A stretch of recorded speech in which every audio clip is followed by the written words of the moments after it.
Assalamualaikum warahmatullahi wabarakatuh. Perkenalkan, nama saya Olivia, NPM 21107005300167 dari kelas C Manajemen. Dan mata pelajaran yang akan kita bahas kali ini yaitu pengantar bisnis yang dibimbing oleh Ibu Rina Febriani, SE, MSI. Baiklah, seperti yang kita lihat di samping, yaitu judul materi kita yang akan kita bahas pada kali ini, yaitu organisasi bisnis. Kita akan mengetahui apa-apa saja yang terdapat dalam organisasi bisnis. Baiklah, selanjutnya saya akan menjelaskan pengertian organisasi bisnis menurut para ahli. Yang pertama, menurut Musliman dan Jackson tahun 1992. Mereka mengatakan bahwa bisnis adalah suatu aktivitas yang memenuhi kebutuhan dan aktivitas masyarakat lainnya. Yang kedua, menurut Glostek dan Lowry tahun 1996. Mereka mengatakan bahwa bisnis adalah seluruh kegiatan yang diorganisir oleh orang-orang yang berkecimpung di bidang perniagaan dan industri. Yang ketiga, menurut Ahlan Auffa tahun 2004. Beliau mengatakan bahwa bisnis adalah suatu aktivitas yang dilakukan untuk menciptakan dan mengembangkan dan menginformasikan juga sumber daya menjadi barang yang diinginkan konsumen.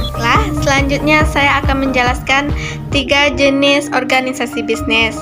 Yang pertama, perorangan, yaitu suatu bisnis yang sangat mudah didirikan dan sangat mudah juga dihancurkan. Bisnis ini apabila mengalami kebangkrutan dan memiliki utang, maka harta pribadilah yang akan membayar utang tersebut. Yang kedua, jenis persekutuan, yaitu sama dengan perorangan, yaitu suatu bisnis yang sangat mudah didirikan dan mudah juga dihancurkan. Tapi yang membedakannya, apabila perusahaan ini bangkrut dan memiliki utang, maka harta pribadi dan harta persekutuannya lah yang akan membayar utang tersebut. Yang ketiga, perseroan terbatas. Bisnis ini relatif sangat sulit dibandingkan perorangan dan persekutuan, karena bisnis ini benar-benar harus dijaga keasliannya terhadap perusahaan tersebut. Suatu bisnis tentu memiliki fungsi. Di sini saya akan menjelaskan ada 5 fungsi dalam organisasi bisnis. Yang pertama, manajemen, dan yang kedua, keuangan, yang ketiga, pemasaran, yang keempat, akuntansi, dan yang kelima, sistem informasi. Selain fungsi, dalam organisasi bisnis juga ada pemegang kepentingan dalam bisnis. Di sini saya akan menjelaskan ada 5 pemegang kepentingan dalam bisnis. Yang pertama, pemilik atau pemegang saham.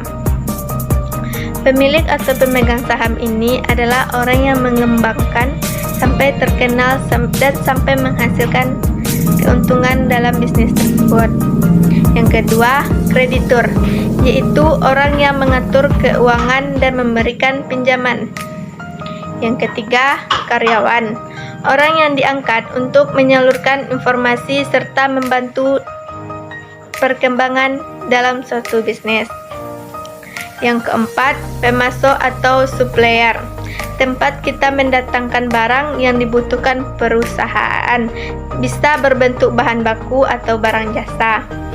Yang kelima, pelanggan atau konsumen, yaitu orang-orang yang memakai produk baik barang atau jasa dari perusahaan kita. Organisasi bisnis tentu kita memiliki tujuan, apalagi dalam pembuatan bisnis. Di sini saya akan menjelaskan tujuan dalam organisasi bisnis. Yang pertama, ingin mendapatkan laba atau profit yang seoptimal mungkin. Yang kedua, meningkatkan taraf ekonomi anggota organisasi dalam bisnis. Yang ketiga, mensejahterakan anggota karyawan yang terlibat dalam bisnis tersebut. Yang keempat, menyediakan barang atau jasa terhadap konsumen. Dalam bisnis juga terdapat dua kategori, yaitu faktor internal dan faktor eksternal. Faktor internal yaitu asalnya dari dalam diri kita sendiri, seperti sifat atau sikap. Contohnya, malas bekerja, tidak ada rasa empati terhadap orang lain. Kalau faktor eksternal adalah faktor yang asalnya dari luar diri seseorang atau individu.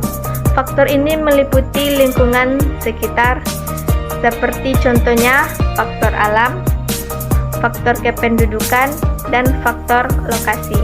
Selanjutnya, pengaruh teknologi terhadap perkembangan bisnis. Yang pertama, teknologi informasi telah mengurangi biaya produksi sehingga mengakibatkan jauh lebih murah. Yang kedua, internet untuk memenuhi kebutuhan pelanggan maupun sebagai alat pemasaran. Yang ketiga, teknologi yang berkaitan dengan bisnis elektronik seperti bisnis atau komersial elektronik seperti Komerce.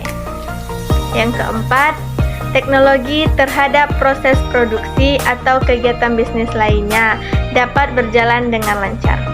Baiklah, dari materi yang saya jelaskan tadi, kita ambil kesimpulannya bahwa bisnis adalah keseluruhan rangkaian kegiatan menjalankan investasi terhadap sumber daya yang mendapatkan perlakuan baik secara individu maupun kelompok untuk memenuhi kebutuhan sehari-hari dan meningkatkan taraf hidup dengan menciptakan barang atau jasa guna meningkatkan laba atau keuntungan yang biasa disebut sebagai profit. Dan itulah kesimpulan dari pemateri kita pada kali ini. Semoga bisa dipahami dan dimengerti. Baik, sekian dari presentasi mengenai organisasi bisnis.